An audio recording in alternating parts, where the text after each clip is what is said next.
ইতিকাফের জন্য কি কোনো শর্ত আছে, শর্ত পূরণ করা লাগবে? জি, ইতিকাফের জন্য যেটা শর্ত সেটা হচ্ছে সাধারণত মসজিদে হওয়া। মসজিদ নিয়ে যদিও আলেমদের মধ্যে মতভেদ আছে, কেউ বলেছেন এটা জামে মসজিদ হতে হবে, যেমন হাদিসের মধ্যে আছে লা ইতিকাফা ইল্লা ফি জামে, যে ইতিকাফ জামে মসজিদে হতে হবে। জামে মসজিদে হওয়ার একটা কারণ রয়েছে, কারণ পুরুষ যদি ইতিকাফ থাকে জামে মসজিদ ছাড়া অন্য মসজিদে, তাহলে তাকে জুমার জন্য অন্য মসজিদে ট্রান্সফার হতে হবে। এই কারণে জামে মসজিদে যদি ইতিকাফ থাকে তাহলে এই সমস্যাটা আর ঘটে না।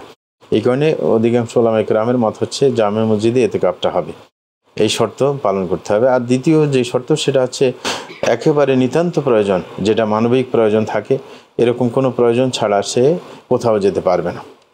কিন্তু যদি শর্ত সাপেক্ষ হয়, অনেক সময় এমন হয় একজন ব্যক্তি তিনি ইতিকাফে বসবেন, তার ইচ্ছা আছে যে আল্লাহর সান্নিধ্যে যাবেন, ইবাদত করবেন, কিন্তু তার কোনো বিশেষ প্রয়োজন রয়েছে, যেমন তার কোনো রুগী আছে, তার সেবা করার জন্য কোনো ব্যক্তি নাই, মানে একমাত্র তিনি একমাত্র ব্যক্তি যার ওষুধপত্র ইত্যাদি দিবেন এবং তাকে মাঝে মাঝে তার খবরগিরি করবেন।